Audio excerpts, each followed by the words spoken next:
Hello everyone, my name is Abdulrahim Shaban, and today I will be speaking about the second problem of the Harvard Case capstone project, which is, can crowdfunding help startups reach for the stars?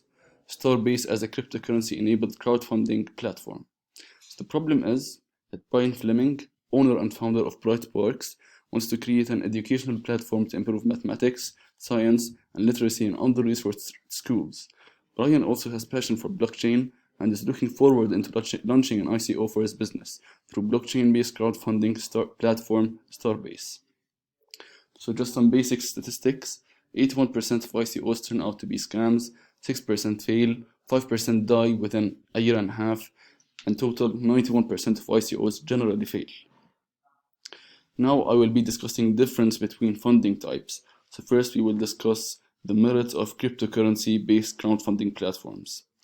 Cryptocurrency-based crowdfunding platforms usually enjoy a wide range of worldwide investors with no barriers, no geographical barriers. They enjoy firm publicity, raising funds quickly, no extensive disclosure requirements, and raise funds while having nothing between your hands. You just need to fill in one A4 sheet known as the white paper, and that's it. You can get all the funding required. Now we will discuss the merits of crowdfunding platforms.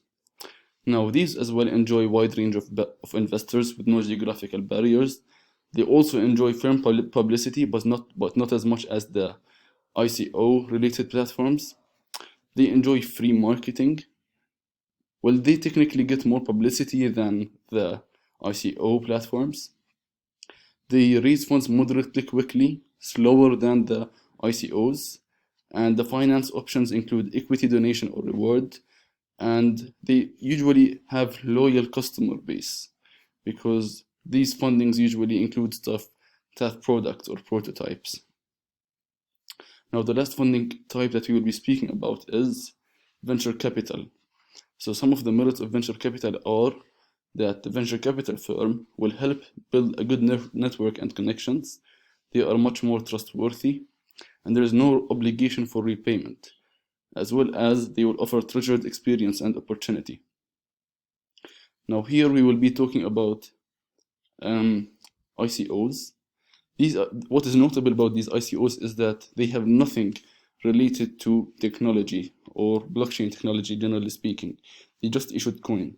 One of these companies is Banana Coin. It was a cryptocurrency based on Ethereum, launched in 2017 through an IPO by a farm in Laos. Now, the idea was to make one token equivalent to the price of 1 kg of banana in USD. This helped them raise funds in millions of USDs. I would believe around that was like $2.7 million. The tokens proved to be a success in the short term due to its positive publicity, but failed due to its lack of effectiveness and innovation. Within 1 year and a half, it managed to go from $0.5, which was the initial price, to 0.1. It had an all-time high at 3.67, but it was only due to the publicity. And this proves that blockchain is not, this proves that cryptocurrency is nothing more than a fugazi. It's a collective delusion. Another example is Sword 2020, which will be probably the successor to Banana Coin. It's based on a vintage 2020 sardine coin, which is very lame, and it aims to be a stable coin, most likely not. And it will be a potential competitor to Brightsparks. This will be explained later on, as the tokens are based on products or services. And it is gaining positive publicity. Now, I would advise Brian Fleming to use KickICO instead of Starbase. This is because they offer only 5% fee, and they have a good amount of successful ICOs, which are about 10 compared to 1, which is in Starbase. And they have a large amount of promising ICOs, unlike Starbase, which has a very small amount of ICOs, and they have only one successful one and one failed one. Plus, KickICO seems to be more trustworthy compared to Starbase. Now, how to secure sustainable project funding sources for Brightsparks? Well, they must follow and execute the plan accordingly, innovate in the blockchain and cryptocurrency market, gain trust of token holders to appreciate the token and decrease volatility, gain positive publicity. Brightparks did not mention what type of innovation they are willing to do in um, the blockchain or cryptocurrency industry. They just spoke about Brian Fleming's interest in the industry. He can follow the steps of Banana Coin and SAR 2020, but he must innovate if he wants his coin to be a stable one and if he wants to stay in the market. So this is finally the plan and solution for Brightparks. It should follow the footsteps of Banana Coin, have really good publicity. Brightparks must build their education system or at least have a prototype of the final product or service.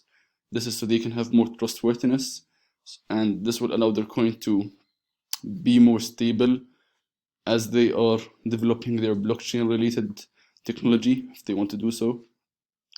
The company should have their tokens based on a benchmark, which could be students' fees. The firm must have a pledge. Banana Coin had a pledge of allowing the investors to cash out using bananas or to cash out through the market with USDs. The firm should further pursue providing a real service for the blockchain and cryptocurrency industry. This will help it become a stable coin rather than just a delusion.